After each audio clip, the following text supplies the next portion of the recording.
Olá, seja muito bem-vindo ao podcast Geração E-Commerce. Hoje eu estou aqui com uma pessoa mega especial, que pessoalmente eu tenho muita coisa aqui para falar de coisas boas, graças a Deus, né? Então, é uma pessoa muito especial realmente na minha carreira como um todo. Então, gostaria de apresentar aqui para vocês Suzane. A Suzane hoje está na Decathlon, mas eu conheço a Suzane desde a Vetex, e aí a gente vai falar aqui hoje sobre Decathlon, sobre esse período que a gente trabalhou em conjunto ali, enquanto ela estava também na Vetex. E antes até de deixar para Suzane se apresentar e a gente poder conhecer um pouquinho mais, eu queria justamente te falar obrigado. Porque a Suzane, como eu falei, ela representa bastante coisa para mim. A gente, em 2020, no meio da pandemia, eu estava justamente começando na Maestra, era um desafio gigantesco para mim no projeto do Carrefour, um projeto maravilhoso. Acho que eu perdi um pouquinho mais de cabelo justamente por conta desse projeto.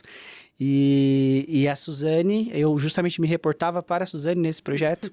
A Suzane trabalhava na Vetex na época e foi assim uma das pessoas que eu tive o maior prazer de conhecer na minha vida, pelo jeito que a maneira que você liderava, a maneira que você liderou aquele projeto como um todo, e a profissional incrível, talentosíssima, que conhece tão bem de projetos como um todo. Acho que eu aprendi muito naquele período, mas o sentimento maior realmente ficou de gratidão por todas as trocas que a gente fez com todo o time Vetex. Então eu tenho esse sentimento de muita gratidão, então por isso que eu abro aqui pedindo primeiro muito obrigado por tudo, e agora sim, fique à vontade para se apresentar, Su. Que bonitinho, que legal. Obrigada, Diego. Obrigada, maestra, pelo convite. Me pegou um pouco desprevenida essa primeira introdução, mas é isso, né? A gente se conhece já há bastante tempo, dividimos alguns campos de batalha ali. Assim como você comentou, né, o Carrefour foi um projeto incrível na minha carreira, foi um projeto disruptivo dentro da Vetex, e como a gente conseguiu fazer esse projeto acontecer no tempo que aconteceu Exato. e com todo o ecossistema que estava envolvido ali, realmente foi algo que, para além do profissionalismo, criou laços que eu também aqui compartilho com você. Muito obrigada pelo convite, pelas palavras. Acho que a gente cresceu muito, a gente aprendeu muito com esse projeto, e por isso, desde então, mesmo depois de ter saído da Vetex, a gente sempre segue aí trocando algumas figurinhas, porque no final Sim. é isso. Acho que a gente, e uma das coisas que fez com que o projeto se desenvolvesse tão bem foi o quanto você também, como profissional, está olhando para o futuro, está olhando para além do objetivo primário de determinadas entregas e está pensando em construir mercado. Então, obrigada pelo convite, obrigada pela introdução. E é isso, agora já não mais como Vetex, agora estou liderando aí os times de tecnologia da Decathlon, focados principalmente nos canais digitais. Espero que a gente possa trocar aqui e falar um pouco dessas experiências que a gente dividiu e sobre Sim. mercado e tudo mais. Legal. Sobre Decathlon, eu sou super cliente da Decathlon, você sabe muito bem. Eu tenho férias não tradicionais e viagens, né, um pouquinho disruptivas, vamos chamar assim. Então, gosto de ir para temperaturas menos 30 graus, menos 40 graus. E o ano passado, por exemplo, que eu fiz uma dessas viagens, antes de você ir, não tem como você ir para um lugar desse sem passar na Decathlon, sem comprar um monte de roupa específica para isso. Então, o Quechua, a Decathlon como um todo, as marcas ali que a gente tem, eu conheço bem, tem um guarda-roupa inteiro ali. Mas eu queria agora conhecer um pouco mais dessa área técnica, da parte técnica ali de Decathlon. Queria abordar um pouquinho sobre isso e eu começo já justamente numa pergunta que é, hoje como que é a estrutura da parte técnica de Decathlon? A gente sabe que é Vetex, é Fast Store, né? Eu imagino que vocês devem ter um monte de sistemas lá dentro, integrados e etc. Mas como vocês se dividem hoje em equipes e o que você hoje cuida dentro de Decathlon, Su? Boa. Falar de Decathlon para mim é bastante enriquecedor, não só por acreditar muito na construção da marca. Eu, quando tomei a decisão de voltar a ser cliente, porque já estava há muito tempo em consultoria, foi um passo importante, entender que existia uma marca buscando um propósito e, como você falou, A gente é uma marca que busca entregar o esporte como um meio de fazer com que as pessoas tenham vidas mais saudáveis, mas um dos nossos principais objetivos para além do esporte é também isso que você falou, é viagens, é o quanto você se inicia em práticas esportivas que às vezes estão mascaradas de prática esportiva, né?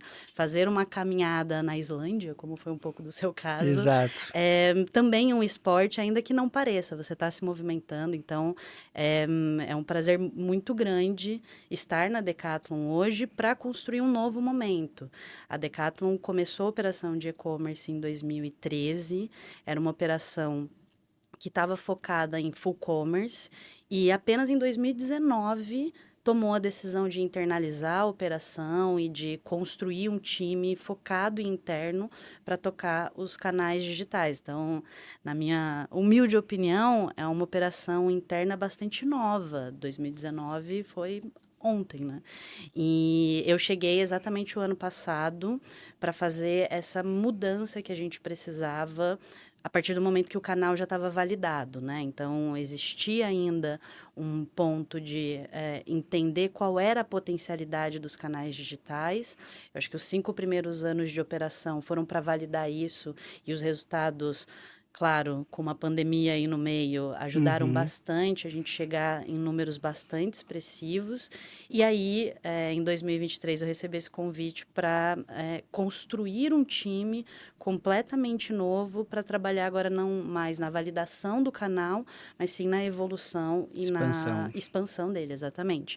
Então, hoje, eu lidero um time que tem 4 frentes e que está conectado com a área de negócio, né? Então, hoje está comigo um time de experiência, onde eu tenho designers que estão ali olhando para a experiência agora muito mais focada com a marca global. A gente tem uma nova marca, um novo logo, uma nova experiência que foi lançada em março desse ano. Então, eu tenho todo um time que está pensando essa experiência. Tem um time também de produtos, que é um grande desafio, como produtizar o varejo de uma forma eficiente. Então, é uma área que eu estou construindo aí e suportando para ajudar na tomada de decisão ali das áreas executivas, principalmente focadas no comércio, e 2 áreas bem mais técnicas. Então, tem uma área de engenharia de software, onde a gente tem todos os responsáveis ali pela construção e desenvolvimento do site, porque a partir do momento que a gente tomou a decisão lá no passado de ir para o Fast Store, a Decathlon, como sempre, saiu na dianteira e foi um dos primeiros a fazer o go live de um Fast Store da Vetex. Então, todo esse aparato técnico que é necessário a partir de agora para garantir a evolução dentro dessa nova stack de tecnologia está nesse time de engenharia e um time de arquitetura, que é onde eu passei boa parte da minha carreira e eu acredito muito no potencial e no quão importante é um departamento de arquitetura de soluções, olhando ali para a construção rápida e eficiente daquilo que vai gerar valor para o negócio. Então, hoje essa é a estrutura que cuida hoje dos canais digitais, então a gente opera no site, no app, tem prateleira infinita. Então, todos os canais digitais hoje estão sobre essa gestão. E, por um outro lado, dentro da Decathlon, tem um time comercial, que hoje está com o Jorge Monteiro, que é responsável ali por decidir o que vai ser vendido, como, por quanto. E tem uma outra estrutura, que é a parte de mídias digitais, que também está olhando não só para o varejo digital, mas também para o varejo físico. A Sim. gente tem uma operação Omni já há bastante tempo, uma operação Omni bastante madura, e a gente tem entendido que alguns departamentos, principalmente o departamento comercial e o departamento de marketing e mídias, precisam olhar para os 2 canais de forma centralizada, né? Não tem um departamento de marketing para o digital ou um Uhum. departamento comercial para o digital. A gente tem cada vez mais tentado eliminar eliminar essas barreiras dentro da Decathlon Brasil para garantir sempre o melhor resultado e mais eficiência ali pro negócio. Lembro bem o Jorge estava no Carrefour na época do projeto também. Então, lembro bem dele, sim. E isso, acompanho você pelo Instagram também. Vi agora que recente você estava conhecendo o Decathlon pelo mundo, né? Então, fala um pouquinho como foi conhecer essa cultura, porque a gente sabe que a empresa como um todo, eu imagino que tem sempre esses desafios cultural, de você manter ali uma cultura a nível global. E, obviamente, que cada país tem a sua cultura, tem as pessoas, né? Imagino que cada área ou cada, sei lá, região tem as suas subculturas ou a sua maneira de lidar com cada situação. Como foi conhecer, assim, tanta Decathlon, tanto lugar assim? Eu estava acompanhando ali, falei, pô, deve ser maravilhoso você poder conhecer cada lugar e trazer e compartilhar a experiência. Eu imagino que tem muita coisa aqui do Brasil que você deve ter levado para lá e tanta coisa também de lá que você deve trazer para cá, mas conta pra gente como foi isso. Boa, foi muito interessante, foi muito legal.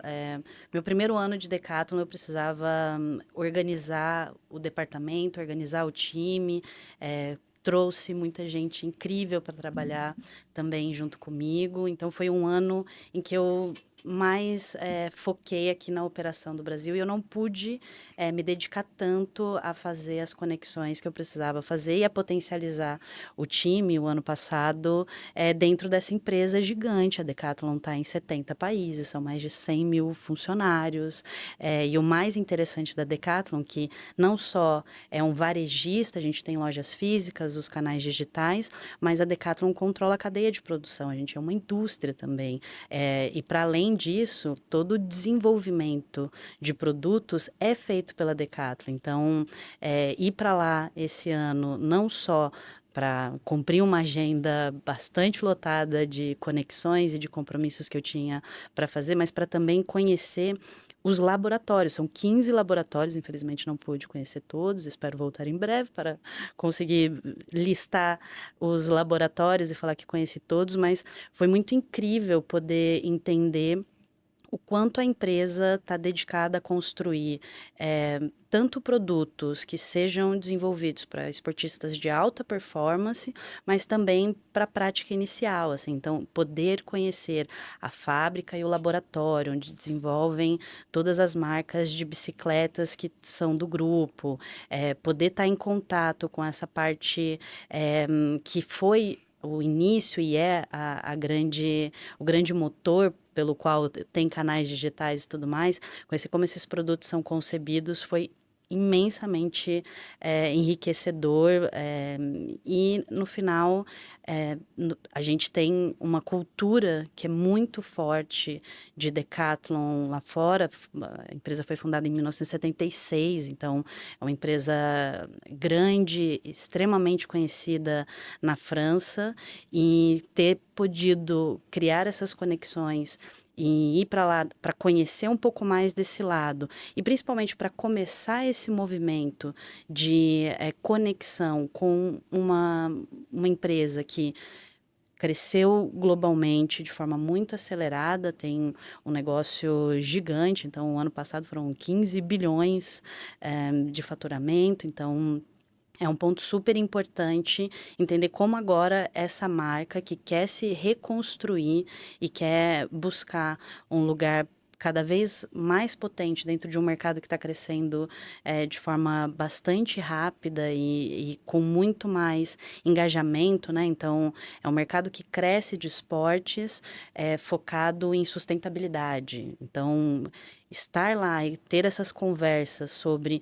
o tema de sustentabilidade, por exemplo, que é algo que aqui eu acho que na América Latina a gente ainda está começando, é algo Explora muito pouco. exato, que ainda não faz parte da decisão de compra de forma tão consistente, mas olhar para o grupo e ver que exatamente por ser uma empresa com sede na Europa, o quanto já está está avançado as discussões sobre esse tema e o quanto a gente precisa começar a trabalhar disso de forma consistente foi, assim, muito enriquecedor e também muito trabalhoso, não vou mentir, foi muitas agendas, assim, para conhecer toda a estrutura, conhecer todos os departamentos, porque agora a gente está nesse momento de começar a trabalhar de forma mais unificada e, como você disse, né, aprendi muito com eles lá, mas o Brasil tem, falando especificamente do mercado de tecnologia e principalmente do mercado de e-commerce, um cenário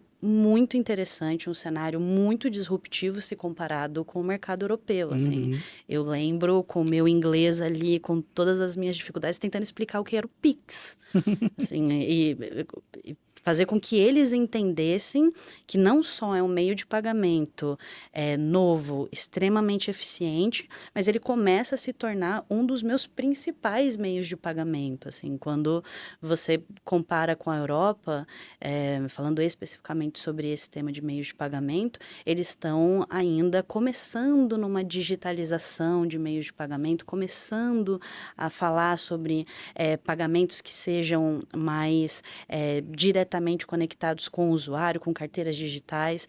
Então, ao mesmo tempo que foi super interessante ir para lá e conhecer tudo que eles estão planejando enquanto marca, enquanto produto, também foi muito legal compartilhar os cenários que a gente está fazendo aqui no Brasil, e a gente sempre tem o desafio econômico, né? Então, eu acho que o mercado brasileiro sabe entregar muito valor de forma muito eficiente, assim, Sim. porque a gente está sempre, de alguma forma, tentando otimizar o investimento que a gente tem na mão. Então, também foi muito legal ter esse reconhecimento e chamar a atenção. Assim, foi a primeira vez que esse departamento, dentro dessa nova estrutura, começou a compartilhar com a Decathlon Matriz, né, com a Decathlon United, que a gente chama, tudo aquilo que a gente está fazendo aqui. Então, para eles ouvirem sobre um front-end headless, ainda são coisas muito disruptivas, assim, ainda choca bastante. E mostrar o que a gente está fazendo aqui, com o time que a gente tem, e tendo a clareza de que hoje, eu acredito muito nos canais digitais que a gente tem, mas ainda eu acho que dá para melhorar muito, assim, Aham. e para eles já é uma visão um pouco diferente, assim. Fiz recentemente uma mudança de stack no aplicativo, então a gente trabalhava com aplicações nativas e a gente passou a trabalhar com aplicações híbridas. E para eles, eles vendo os resultados de eficiência, de performance, de investimento, de potencialização, o quanto a gente conseguiu, é algo que me deu bastante convicção de que o mercado brasileiro e o varejista brasileiro pode ensinar muito para outras regiões, assim. Sim. A gente tem um contexto e um cenário que é muito voltado à inovação e muitas vezes eu acho que a gente não se coloca nesse lugar de estar, sim, liderando algumas frentes globalmente quando a gente está falando de tecnologia. Total.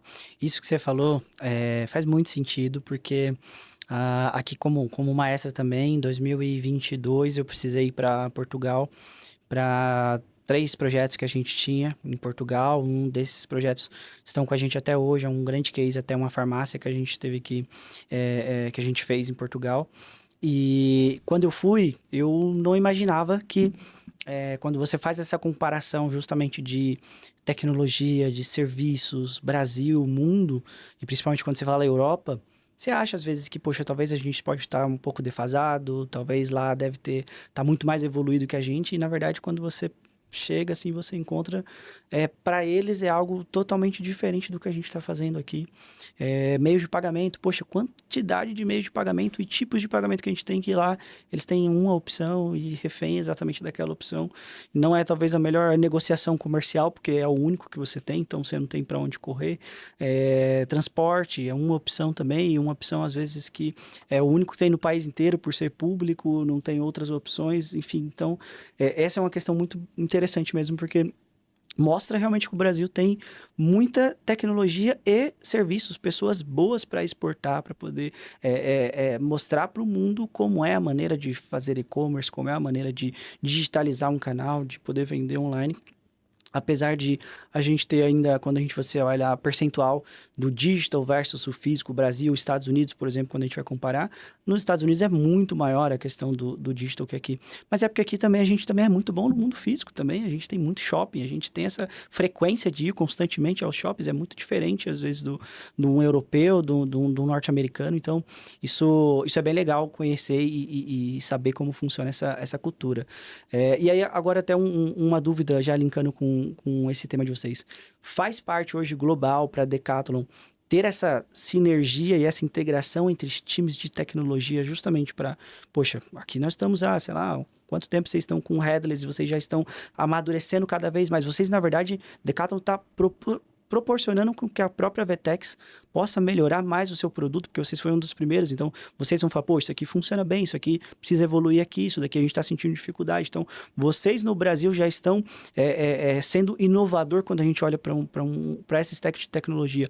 E aí, com toda certeza, quando a gente vai olhar para fora, vocês podem se tornar aqui o Brasil referência para a Decathlon no mundo. Há esse tipo de conversa agora, e ainda mais agora com a sua visita nesse sentido? Sim, a gente teve há 2 anos atrás a mudança de CEO global, né? Chegou uma nova CEO para começar a trabalhar nessa unificação entre os países da Decathlon, né? Então, óbvio que é um movimento bastante progressivo e precisa ser feito de forma bastante pensada, e a gente já tem o direcionamento estratégico de que cada vez mais os países da Decathlon vão precisar estar próximos em relação à tecnologia, né? Se a gente compara ao passado antes da chegada dessa CEO, a gente tinha um modelo de gestão e de times que era bastante descentralizado. Por isso, a Vetex foi escolhida pela Decathlon e é a plataforma que a gente usa até hoje. Mas cada vez mais a gente começa a ter discussões entre os países buscando aquilo que é o melhor, o the best in class. Legal. Então, quem é que está fazendo melhor isso daqui? Vamos observar, vamos tentar replicar para os outros países e começar a criar uma centralização e uma unificação, não só da marca, que eu acho que já está bem consolidado. Então, quando você vai numa loja física da Decathlon aqui no Brasil, ou vai em uma na Espanha, ou no México, ou na China, você vai perceber que o modelo de loja é muito parecido, elas não diferenciam. Então, já existe uma unificação de marca que agora está sendo cada vez mais elaborada e em busca desse novo lugar de marca que a gente quer chegar. Mas quando a gente olha para os canais digitais, a gente ainda olha para eles de forma bastante diferenciada. Então, se você entrar no site aqui do Brasil, entrar no site da França e no site do México, talvez você não vai encontrar a mesma experiência digital e, consequentemente, você não está usando as mesmas tecnologias. Então, um dos motivos pelos quais eu também fui para lá é para começar essa discussão em busca do que é o melhor para cada região. Então, a gente entende que olhar para a parte de tecnologia de forma extremamente centralizada também é muito complexo. Então, entender que eu vou ter uma solução gerenciada pelo país A ou B, que vai servir 70 países em 5 continentes, é bastante desafiador. Mas a gente entende que os países das Américas, por exemplo, ainda que a gente tenha operações no Canadá e na Colômbia, que são países completamente diferentes, e no Brasil, que nem a mesma língua fala, é desafiador conseguir gerenciar uma tecnologia para todos esses países. Mas a gente entende que, enquanto região, ainda que hajam algumas diferenças, tem muitas semelhanças, assim. Sim. Então, o usuário latino-americano é muito parecido. Quando a gente compara o cliente que quer vários meios de pagamento, que quer diversas opções de frete, que é mobile first. Esse é um comportamento extremamente fácil de se encontrar ao longo das Américas, assim. Então, agora a gente começa a se organizar para falar, ok, quem é que está fazendo o melhor dentro dessa tecnologia, dentro desse canal? Vamos começar a estudar e replicar isso para os países ali da região ou até mesmo para os países do global. Então, essa é uma das coisas que a gente já começa a ter de forma mais estruturada, como um direcionamento estratégico, mas é um desafio gigantesco, assim, lidar com o varejo em diferentes países e, ao mesmo tempo, conseguir ter o time to market de um mercado que tem muita inovação, é muito complexo, porque Sim. ao mesmo tempo que seria fácil se eu só tivesse colocando a mesma tecnologia, o mesmo front-end para todos os países, surgem no varejo especificidades e necessidades mais rápido do que normalmente uma empresa que não é uma empresa de tecnologia capaz de gerenciar. Então, é um baita desafio que a gente tem, estamos nos estruturando para isso e eu acredito fortemente que o Brasil, seja numa perspectiva global, seja numa perspectiva mais regional, tem um lugar de extremo destaque, assim, Sim. para ocupar esse lugar e ajudar a definir quais são os melhores caminhos para ter um cliente satisfeito. Sem dúvida alguma. Isso, como que vocês estão planejando agora a questão de Black Friday, né? Black Friday tá chegando aí. A gente passou uma Black Friday ali no Carrefour bem intensa. A gente tinha acabado de fazer a migração até pra Vetex. E hoje imagino que vocês tenham, né, um roadmap de produto, de coisas que vocês vão subir para dentro do site, melhorias a nível de experiência, de navegação. E aí sempre chega um momento que, poxa, agora estamos entrando em Black Friday, tudo que sobe agora é pensando às vezes para Black Friday, ou são coisas que tem que estar no site antes da Black Friday para poder testar e ver se vai fazer sentido manter. Como que está essa preparação agora de vocês? Boa. É super interessante falar um pouco sobre a Black Friday dentro da Decathlon, porque a gente trabalha de uma forma relativamente diferente do que eu estava acostumada. Por exemplo, no Carrefour, em que a gente viveu uma Black Friday pós-migração, nos 47 do segundo tempo, assim, no máximo do máximo do que é o limite saudável antes de encerrar e falar aqui começa a operação da Black Friday, vamos entrar em freezing, não vamos subir mais nada. A Decathlon trabalha com uma sazonalidade bastante diferente, assim. É muito importante o período da Black Friday para gente.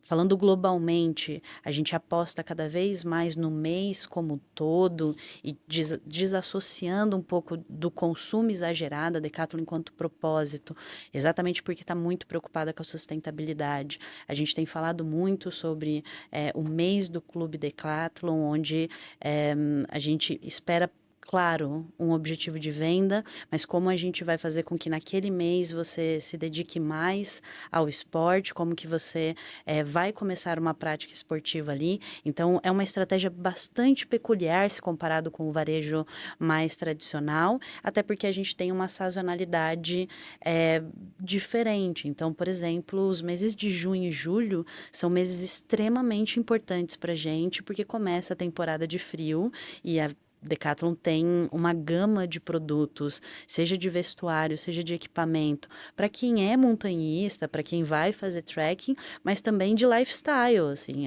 Sim. uma galera que gosta de usar os casacos da Decathlon na temporada de frio para ir para o trabalho. Então, para a gente, são sazonalidades que não são tão típicas quando a gente compara com o mercado, mas que são extremamente importantes. Ainda assim, para todo varejista, Black Friday é um momento em que o cliente tem uma expectativa, independente de qual é a minha estratégia, todo cliente brasileiro, falando agora, começando agosto, setembro, já Sim. começa a entrar numa linha de pesquisa, esperando que no mês de novembro alguma coisa vai acontecer, ele vai ter melhores ofertas, ele vai ter melhores oportunidades de compras. Então, eu já me planejei, a gente fez a última subida fundamental e a subida mais crítica essa semana, porque para mim a gente tem que começar agosto já numa linha de trabalhar em temas que são menos críticos. Então, fiz uma alteração do checkout recentemente, e a alteração do checkout a gente só aceita fazer até o dia 1º de agosto. A partir do dia 1º de agosto, a gente tem como boas práticas não fazer mudanças significativas e estruturantes. A gente começa agora muito mais numa linha de olhar para a experiência, muito mais de colocar ali toda a estrutura à prova, com testes de carga e tudo mais, mas do nosso lado, a gente sempre deixa o Q3, né, o quarter ali pré-Black Friday, focados na estabilização para garantir que a gente não faça nenhuma mudança significativa. Sim. Hoje, como sou eu que posso tomar essas decisões, eu acredito que isso dá muito mais estabilidade e confiança para as áreas comerciais. Eu já vivi, como a gente viveu em diversos clientes, subidas muito próximas da Black Friday. E o que eu acho que isso mais impacta é que as áreas comerciais começam a ficar inseguras com a potencialidade das ofertas que elas vão dar, com medo ou do site não segurar o volume, ou de ter algum problema em algum step específico do funil, e isso vai fazer perder margem, perder algum investimento de mídia que está sendo feito.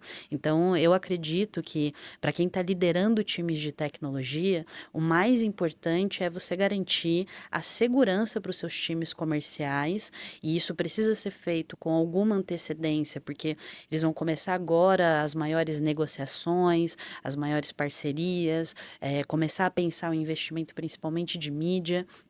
Então, para mim, garantir que no máximo até agosto sejam feitas todas as viradas e ajustes fundamentais é extremamente importante para deixar os meses de setembro e outubro 100% com o time comercial falando, pode mandar, o que vocês trouxerem vai poder navegar no site, vai poder comprar pelo aplicativo sem cair, sem problema de performance, porque eu acho que esse é o modo que eu vejo a tecnologia servindo o negócio. Se você, de alguma forma, não consegue passar essa segurança, de alguma maneira, você pode ter o time de tecnologia impactando no resultado final da companhia.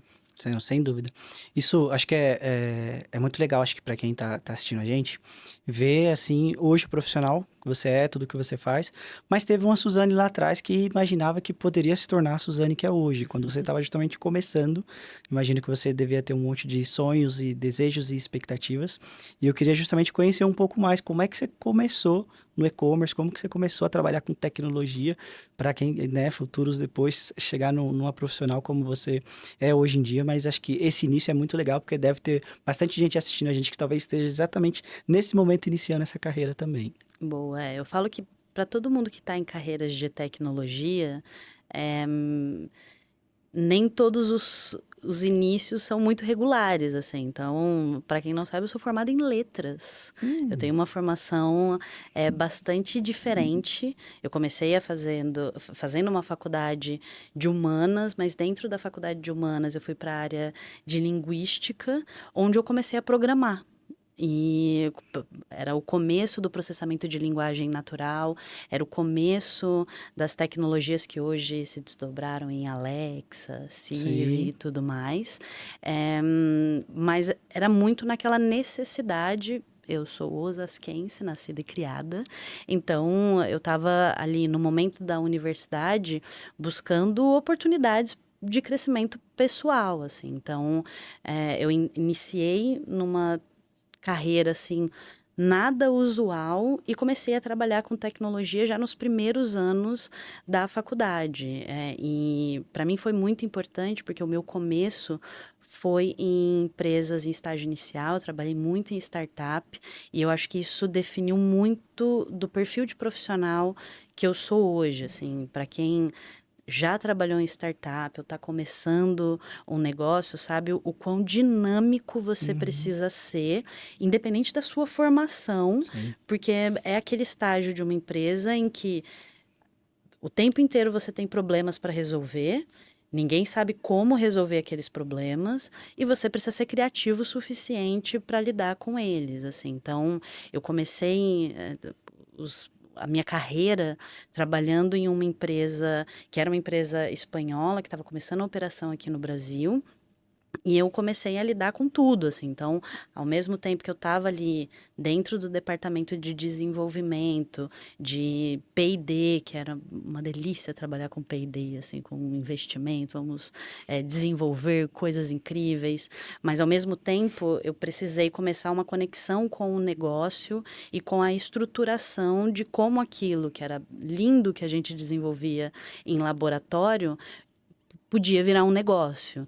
E aí foi quando eu comecei a me aproximar mais da área de projetos, quando eu comecei a me aproximar mais da área de negócios, a partir do momento em que você tinha que pegar aquilo que foi desenvolvido em condições isoladas, né? Então eu sempre brinco que é igual uma questão de física do vestibular, né? Despreze o atrito, a pressão, você tira um monte de variáveis que existem no mundo real, porque quando você tem um time comercial que vende, você precisa implementar esse produto, é onde o desafio começa, e eu comecei isso logo no início da minha carreira, assim. Então foi um momento extremamente importante para mim, porque me tornou bastante dinâmica para tentar fazer com que aquilo que tinha sido desenvolvido pudesse ser implementado.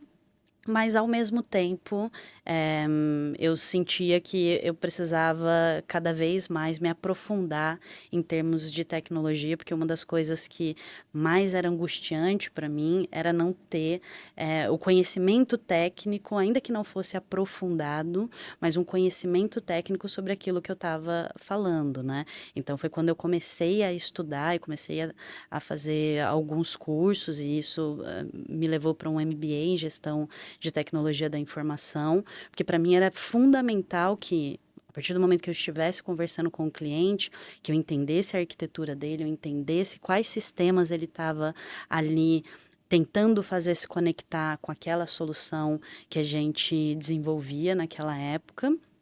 E aí foi em 2016 que o varejo me chamou para trabalhar, assim, eu estava muito tranquila, vivendo ali o meu mundo de tecnologia disruptiva, porque naquela época, assim, os assistentes virtuais Sim. eram ainda uma inovação bastante contundente e não estava ainda tão dentro do dia a dia das pessoas, e eu fui muito numa linha assim, preciso mudar de ares, vou para o varejo.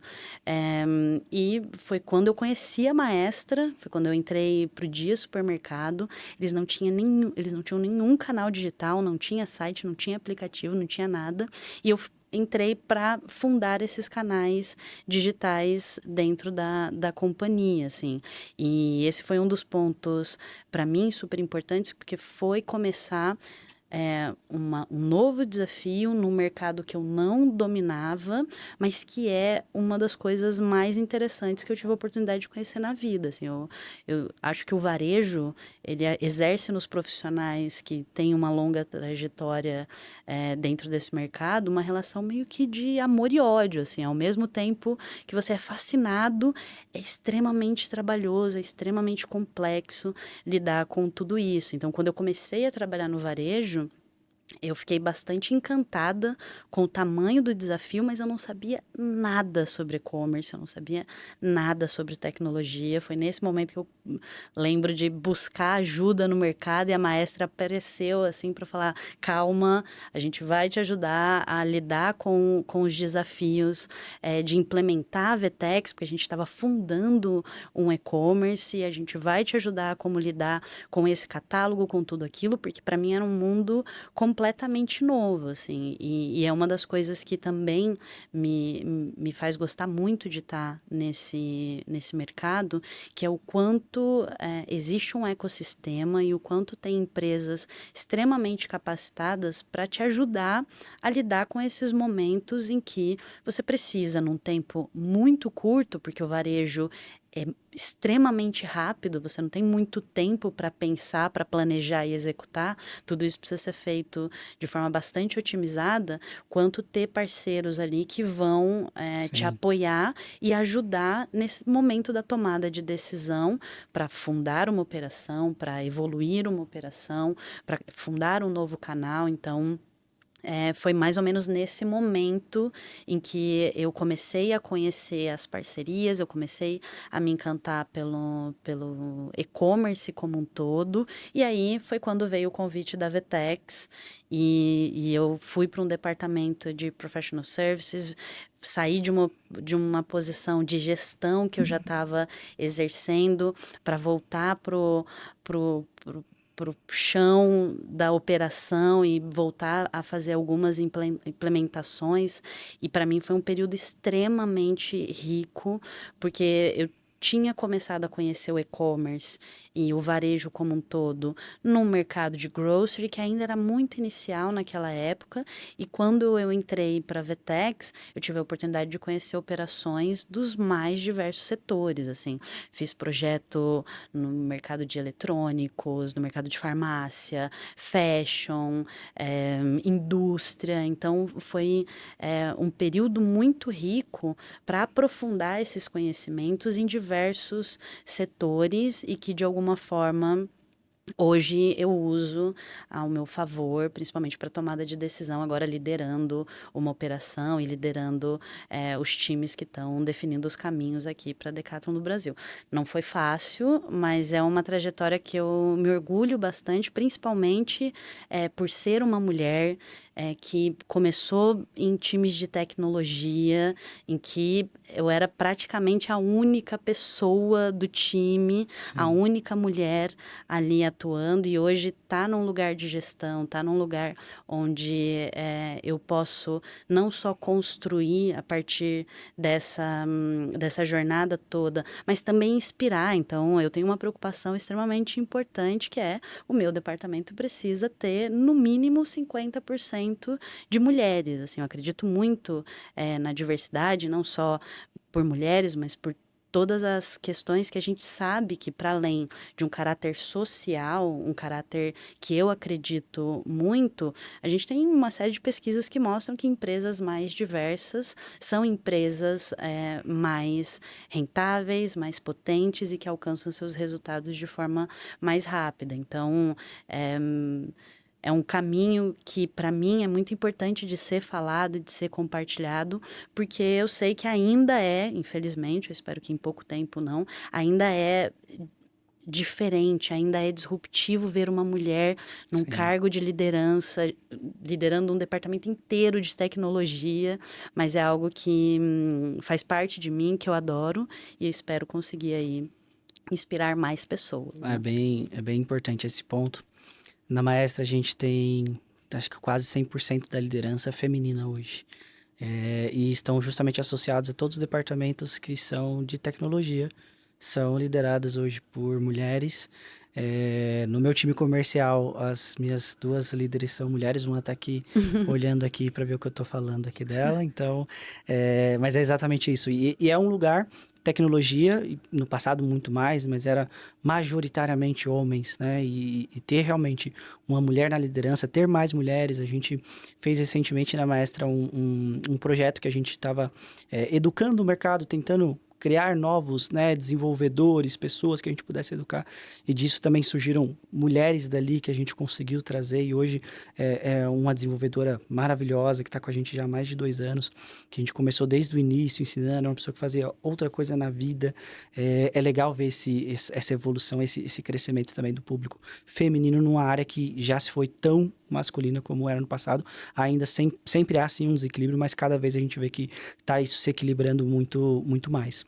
Isso, hoje você, no time de tecnologia, você lida muito com o time comercial também, né? Imagino que você, ali com o Jorge, tenha que fazer justamente esse meio campo de tudo, mas você tem também uma parte comercial, você também é de negócios, você também sempre lidou muito com times de negócio. Você nunca é aquela pessoa apenas de tecnologia, que nós vamos falar de linguagem de programação, e é isso que eu sei, na verdade. Você sempre lidou desde a arquitetura mais complexa de um projeto até como é que a gente vai vender mais no dia seguinte, depois que a gente colocar isso aqui pro ar. O quanto isso para você, de ter essa veia tanto tecnológica quanto a parte comercial, essa parte de negócios, te ajuda no dia a dia hoje? Boa, eu acho que esse é um dos grandes diferenciais do que eu vejo em empresas que estão conseguindo mais rápido atingir determinados resultados e liderar as mudanças de tecnologia, é quando você entende que tecnologia é negócio. Eu tenho uma das coisas que eu falo muito para o meu time, e é muito comum ouvir em times de tecnologia, que é assim, a área de negócio, eu falo, não, a área de negócio somos nós, assim, a tecnologia também é um negócio. Existem áreas comerciais que também fazem parte do negócio, mas a área de tecnologia também é um negócio. Então, na minha visão,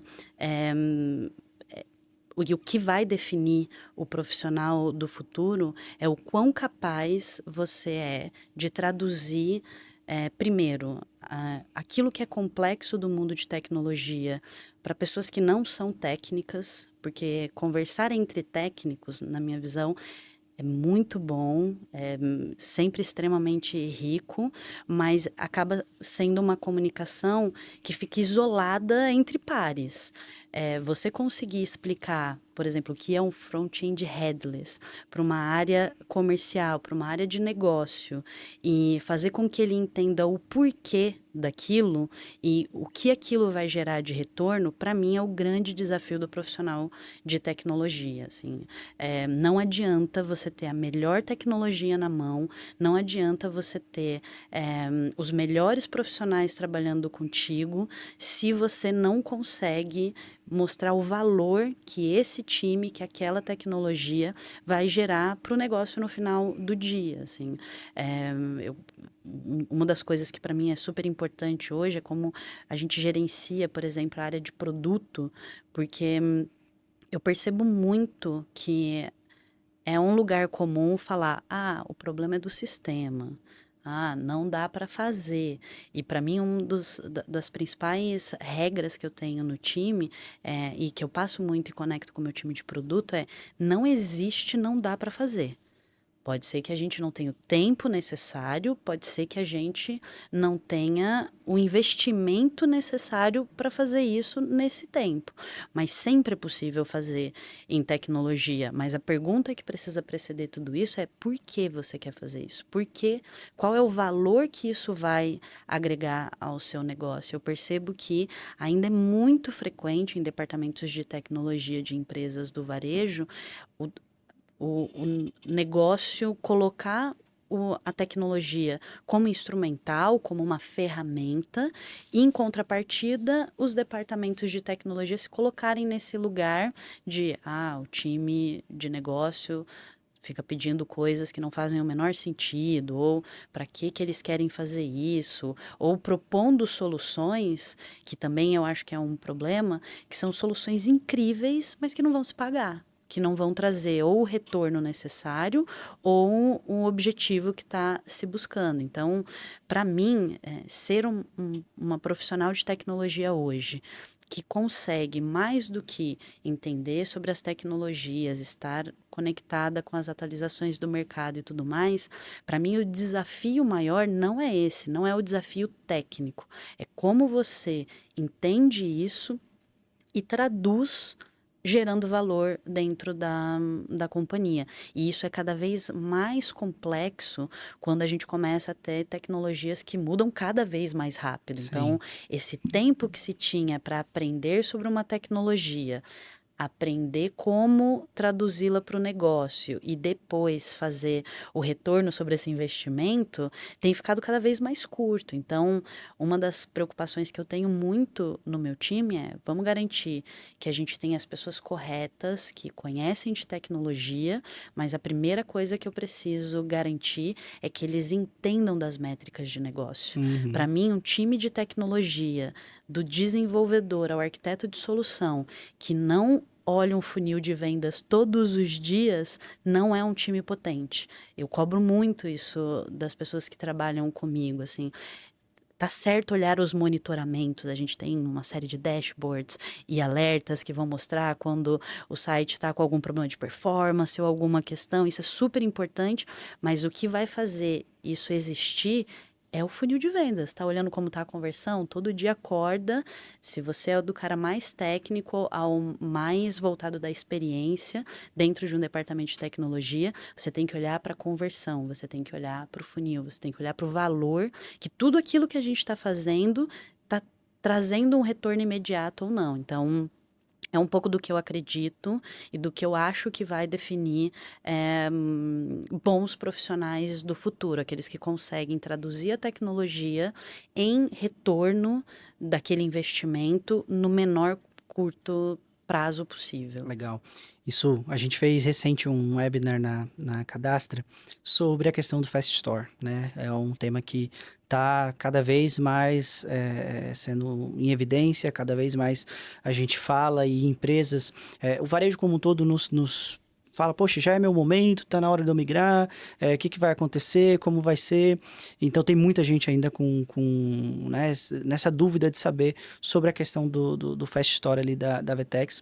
E aí eu queria até justamente te perguntar, você que já viveu Fast Store estando do lado de Vetex, sabendo sobre o produto e agora estando como cliente, o que você traz assim pra gente de insight sobre essa tecnologia nova da Vetex? Boa. Para mim, o Fast Store, ele já começa a entrar, e quando a gente fala em Fast Store, a gente está falando ali sobre um nome proprietário da Vetex, mas quando a gente está falando do Jamstack, quando a gente está falando dessas tecnologias que começam a endereçar o desenvolvimento para cenários que sejam cada vez mais dinâmicos e customizáveis, olhando majoritariamente para uma camada de front-end, mas pensando num novo jeito de desenvolver, já não é mais uma escolha, assim, você precisará, pode ser amanhã ou depois de amanhã, estar conectado a esse tipo de tecnologia.